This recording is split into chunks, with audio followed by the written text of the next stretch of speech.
Right forms of ভার্বসের এই পর্বে যা রয়েছে সেটা হচ্ছে অত্যন্ত কৌশলে কিভাবে তুমি সঠিক ফর্মটি নির্ণয় করতে পারবে। এই ক্ষেত্রে একটু তোমাকে 4টা ধাপ অতিক্রম করতে হবে। সেটা হচ্ছে আমি তোমাকে এক এক করে বলছি, তোমরা সুন্দর করে খাতায় লিখে ফেলবে। হ্যাঁ, ওকে। আমার একটাই উদ্দেশ্য, একটা টপিক নিয়ে যাতে বারবার শিখতে না হয়। একটা টপিক একবারই শেষ হয়ে যাবে। তোমার প্রথম কাজ হচ্ছে ফাইনাইট ও নন ফাইনাইট নির্ণয় করা। এটা তোমার প্রথম কাজ। কি কি বলতো? Finite or non finite verb নির্ণয় করা। নাম্বার 2 এর যে কাজটা তোমার করতে হবে সেটা হচ্ছে বাক্যটি কোন সেন্সে আছে তা নির্ণয় করতে হবে। এই টপিকটা খুবই গুরুত্বপূর্ণ। নাম্বার 3 হচ্ছে অ্যাক্টিভ অর প্যাসিভ নির্ণয় করতে হবে। আর নাম্বার 4 হচ্ছে প্রেজেন্ট, পাস্ট এবং হচ্ছে ফিউচার, এটা নির্ণয় করতে হবে। এবং এভাবেই তুমি তোমার উত্তরে তুমি চলে আসতে পারবে। তাহলে রাইট ফর্মস অফ ভার্ব নির্ণয়ের 4টি ধাপ। ফার্স্ট, ফাইনাইট ও নন ফাইনাইট, প্রথম কাজ।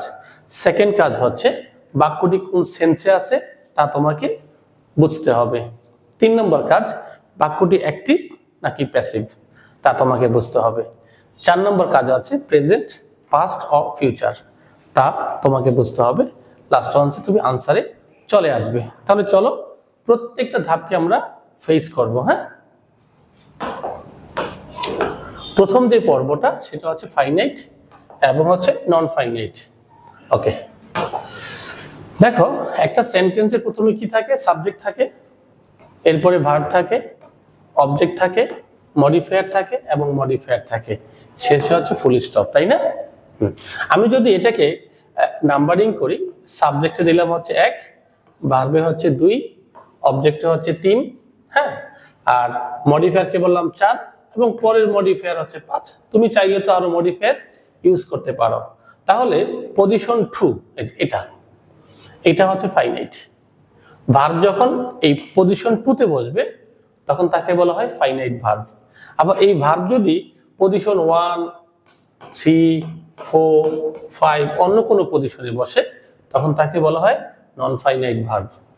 এখন কথা হচ্ছে নন ফাইনাইট ভার্ব যদি অন্য কোনো পজিশনে বসে তখন তারা কোন পার্টস অফ স্পিচ হিসাবে ব্যবহৃত হবে, এই আলোচনা আমরা বেসিক গ্রামারে শিখবো ইনশাল্লাহ।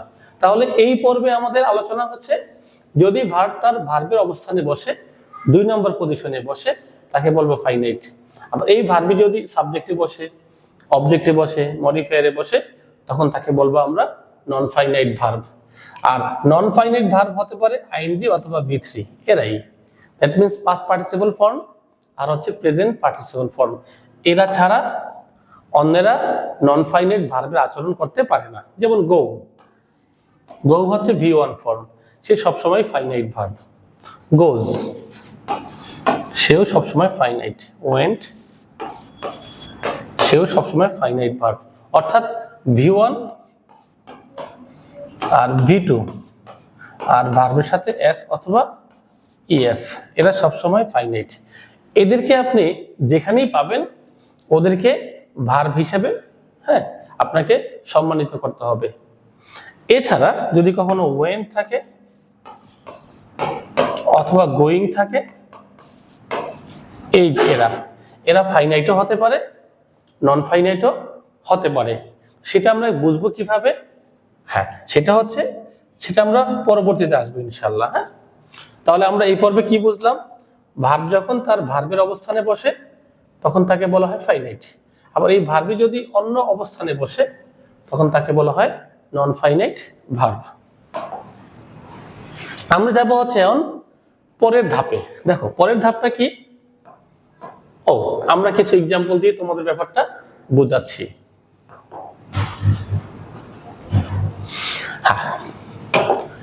Reading improves your knowledge. Reading improves your knowledge. এখন যদি তোমাকে বলি যে এই সেন্টেন্সে ভার্ব কোনটা, তুমি কি বলবে রিডিং? নো, ইমপ্রুভস, এটা হচ্ছে এখানে ভার্ব, কারণ এর সাথে এস অথবা ইএস যুক্ত রয়েছে। ইমপ্রুভস মানে ইমপ্রুভ করা, উন্নতি করা। তাহলে এই যে রিডিংটা বসছে কোথায়? সাবজেক্টে, তাহলে এটাকে বলা হয় নন ফাইনাইট ভার্ব। ওকে, আবার দেখো swimming, keeps the body fit, তাহলে কিপস যেখানে মেইন ভার্ব রাখা, তাহলে সুইমিং বসছে কোথায়? সাবজেক্টে, non finite verb. Travelling broadens the mind, তাহলে প্রশস্ত করা হচ্ছে, ব্রডেন্স এটা ভার্ব, আর এটা ট্রাভেলিং বসছে শুরুতে, এটা হচ্ছে নন finite verb. She enjoys dancing in the rain, তাহলে এখানে ভার্ব কোনটা? এনজয়স, তাহলে ডান্সিং বসছে কোথায়? অবজেক্টে, নন ফাইনাইট ভার্ব। আশা করি তোমরা বুঝতে পারবে, খুব সুন্দর করে বুঝতে পারবে ইনশাআল্লাহ। ওকে, আমরা আরো কিছু এক্সাম্পল দেখি। They started building the house last year. They started, এটা হচ্ছে ভার্ব, এই যে ইডি রয়েছে, ভার্ব স্টার্টেড, এই যে 1 number position, 2 number position, 3 number position, that means অবজেক্টে বসেছে, সুতরাং এটা হচ্ছে একটা নন ফাইনাইট ভার্ব, আইএনজি হয়ে গেছে। I finished writing the report. I finished writing the report, এই যে 1 2 3, দ্যাট মিন্স অবজেক্টে বসেছে, ভার্বের আইএনজি হয়ে গিয়েছে, দ্য রিপোর্ট। আমি তোমাদেরকে আরো কিছু এক্সাম্পল দেখাচ্ছি, একটু তোমরা লক্ষ্য করো। দেখো এটার দিকে তোমরা খেয়াল করো, সেটা হচ্ছে the crying baby needs milk, তাহলে এটা হচ্ছে ভার্ব, তাই না? এটা কি? অবজেক্ট, তাহলে পুরো পার্টটা হচ্ছে সাবজেক্ট, পুরো পার্টটা হচ্ছে সাবজেক্ট, এটা হচ্ছে নাউন বেবি। তাহলে ক্রাইং শব্দটা কাকে বোঝাচ্ছে? কান্নারত অবস্থায় বেবিটা, তাহলে ক্রাইংটা বেবিটাকে বোঝাচ্ছে। দেখছো আইএনজি ফর্ম কোথায় বসছে? নাউন পজিশনে, নাউন পজিশনে, তাই না? নন ফাইনাইট ভার্ব। হ্যাঁ, আবার দেখো যদি আমরা এটা বলি we saw a burning house, তাহলে উই সাবজেক্ট, স হচ্ছে ভার্ব, যে আ বার্নিং হাউস, এই বার্নিং কাকে বোঝাচ্ছে? হাউসকে বোঝাচ্ছে। এবং দেখো তার পজিশন কোথায়? ভার্বের পরে, নন ফাইনাইট ভার্ব, তাই না? Okay, a shining star, a shining star appeared in the sky, দেখো এখানে হচ্ছে appeared হচ্ছে মেইন ভার্ব, তাহলে আ শাইনিং স্টার, শাইনিং মানে জলজল করা তারাগুলো, তারাকে বলা শাইনিং স্টার।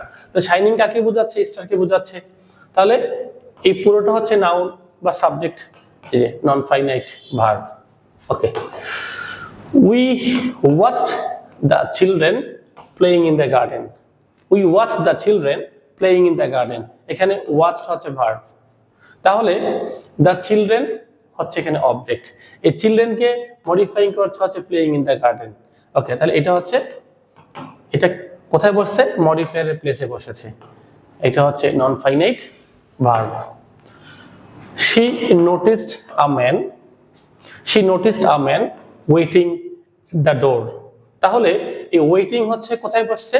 1 2, এটা হচ্ছে অবজেক্ট, 3 4 মানে মডিফায়ার প্লেসে বসেছে, ভার্বের ING form, non finite verb. আবার দেখো we heard a dog barking loudly at night, তাহলে দেখি তো position 1, position 2, a dog position 3, এইটা হচ্ছে পজিশন 4 মানে মডিফায়ারের পজিশনে বসেছে, এই যে ভার্বের আইএনজি হয়েছে। ওকে, তাহলে আমরা খুব সহজেই ফাইনাইট ভার্ব আর নন ফাইনাইট ভার্ব আমরা আইডেন্টিফিকেশন করতে পারবো। ফাইনাইট বলতে আমরা ভার্বটাকে বুঝি, আর নন ফাইনাইট বলতে আমরা কি বুঝি? ভার্ব যখন অন্য কোনো পরিচয়ে বসে, ভার্ব কোন পরিচয়ে বসছে সেটা আমরা পরে জানবো, এখন শুধু জানলাম হচ্ছে ফাইনাইট পজিশন আর হচ্ছে নন ফাইনাইট পজিশন। তাহলে যদি এই যে এটা হচ্ছে finite position, noticed finite position, finite finite finite, এগুলো হচ্ছে নন ফাইনাইট পজিশন। তো একটা ভার্ব যখন নন ফাইনাইট পজিশনে বসে তখন সেটা ম্যাক্সিমাম সময় আইএনজি হয়ে যায়, আর না হলে ভার্বের থার্ড ফর্ম হয়। একটা জিনিস অবশ্যই খেয়াল রাখতে হবে, ভার্ব যখন নন ফাইনাইট পজিশনে বসে তখন তার সাথে কোনো প্রকার অক্সিলারি ভার্ব থাকবে না, এই জিনিসটা তোমাকে অবশ্যই মনে রাখতে হবে। কি বলতো, ভার্ব যখন ভার্বের পজিশন ছাড়া অন্য পজিশনে বসে তখন তার সাথে কি থাকবে না? কোনো প্রকার অক্সিলারি ভার্ব থাকবে না, এই বিষয়টি তোমাকে অবশ্যই খেয়াল রাখতে হবে। আই থিঙ্ক তুমি ফাইনাইট নন ফাইনাইট নিয়ে তুমি কখনো ঝামেলায় পড়বে না, তাই না? থ্যাংক ইউ ভেরি মাচ, দেখা হচ্ছে পরবর্তী এপিসোডে।